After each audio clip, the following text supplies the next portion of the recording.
Hey, what's up? So if you'd like to find out how many international students actually end up getting jobs in the United Kingdom, watch this video until the end.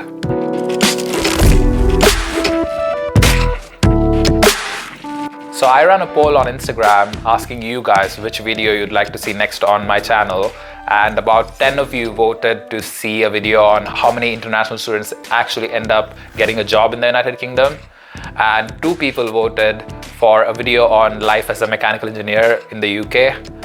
So for the 2 people who voted, I'm gonna make a video on my life as a mechanical engineer soon. So before I start talking about the actual statistics of the video, I would like to say that international students make up a huge part of how much money a university makes, because universities make about 2.5 times as much as they would have made on a local student. For example, if you were studying an engineering course, a local United Kingdom or a European Union student would have paid about £10,000, while international students have to pay about £25,000 for the same course.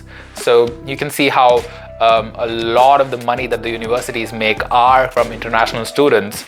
So I've seen a lot of people celebrate their acceptance into the university.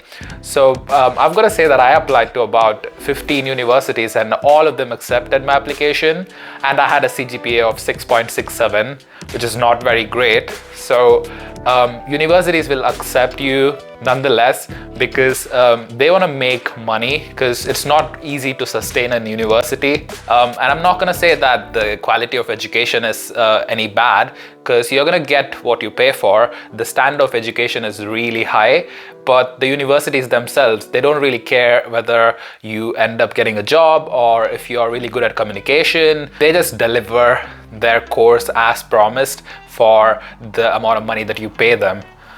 So now that that's out of the way, if you do a Google search online to see how many international students come over to the United Kingdom each year, so the most recent statistic is that India is the second biggest exporter of students to the United Kingdom. So as you can see on the picture here, there's about 84,555 students from India, and this was last year, and about 432,279 visas were sponsored. About 13,128 visas were tier 4, which means they were student visas, and about 419,151 visas were under the new student and new child student routes. So you can see that there are about 432,229 applicants in just 1 year. If you also Google which subjects are most popular for students, one of the most popular courses is business and administrative studies, which deals with management. According to a 2018 statistic that is shown on the picture here, about 127,335 international students are pursuing a degree related to business and administration. So you can see that almost 25% of the entire students that come over to the United Kingdom pursue masters or a course related to business administration. So naturally, if you were to select a course that is popular, the challenges that you would face to land a job would be exponentially higher.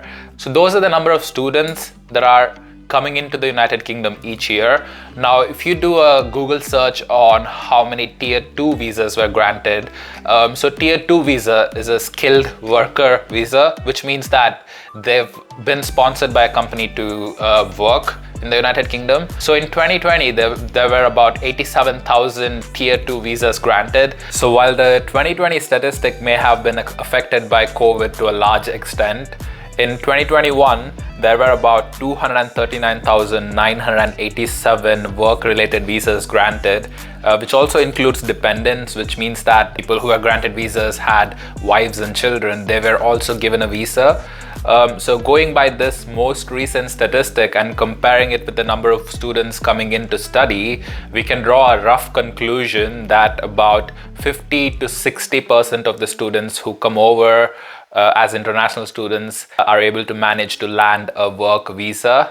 Now, this is just a rough conclusion based on statistics, and this is in no means a real indicator of how many people may end up getting jobs. Since the job market is unpredictable, because there might have been more opportunities in 2021 compared to opportunities in 2022. From this specific statistic, we can say that there was a significant increase from 2020 to 2021 when we were recovering from COVID, which is a very positive indicator that there are jobs available, but you also have to be really skilled, and you've also got to beat 50% of the people that come over as international students. This is the kind of research that you can do to understand how many people actually end up getting jobs in the United Kingdom. So all of this data is available on Google. So Google is your best friend. I can only give you general data, but you can do specific research related to your course, which can help you understand what your chances are to land a job. So since I was talking about management degrees, if you quickly do an Indeed search on MBA graduate jobs, about 262 jobs show up. At the same time, there is this other website called Bright Graduate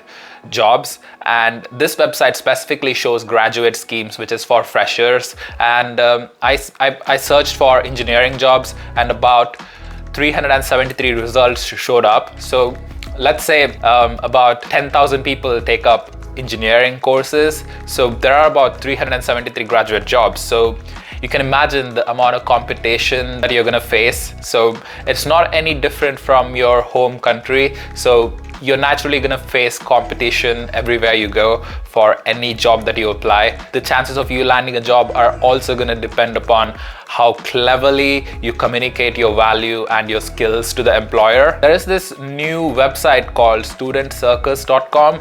So this website only shows sponsored jobs, which means that if you search for a job, it'll only show you jobs and companies that can sponsor you for a tier 2 visa. So I searched for a mechanical engineering job on Student Circus, and about 14 sponsored jobs showed up. Well, this is a new website, so they only have limited options right now, but it can get better with time. Also because there has been a new visa scheme, there's been a lot of changes to the government, so I'm not sure how that's going to affect these results. But at the moment, when I've made this video, there's about 14 verified sponsored jobs for mechanical engineers on studentcircus.com. This is the reality of the amount of competition. When it comes to universities themselves, if you go to QS rankings, so QS is a website that ranks university based off of their popularity, their employability, reviews, etc. I searched for my university on QS universities. I studied at University of Birmingham, which is ranked 91st in the world. It has an employability ranking of 111. What that means is that out of about 400-500 universities in the world, my university ranks 111 in terms of employability. So this number is a comparison between the 500 universities and how many people who graduate go on to secure a job. When you sort the universities based upon ranking in the United Kingdom, one of the first rank goes to University of Oxford, and when you take a look at their statistic as shown in the pic, the graduate employment rate is 64.5, which means that about 64.5% of the entire students landed a job when this statistic was recorded, which could mean that in 2022, about 64.5% of the people who graduated from a number one college actually got jobs. So this college has a lot of local students as well, and about 10,000 international students as well. So going by this graduate ranking, you can understand that universities themselves do not play a huge role in helping you get a job. They will support you to write cover letters, resumes. They will also have mock interviews with you. They'll advise you on how to shape your answers and stuff. So you getting a job is entirely going to depend upon how much you try and how you perform in interviews. So these are my 2 cents on how many people actually end up getting jobs in the United Kingdom. I hope that this video has been helpful to you. If you are somebody who's trying to build a career in the United Kingdom, I would suggest that you do a lot of research, do a lot of your own research, and not listen to people like me on the internet. I hope you enjoyed the video. Like always, if you guys have any questions, comments, drop them in the comments. There's a list of all my socials on my channel. Feel free to connect with me and let's have a conversation. Thank you so much for your time. Peace.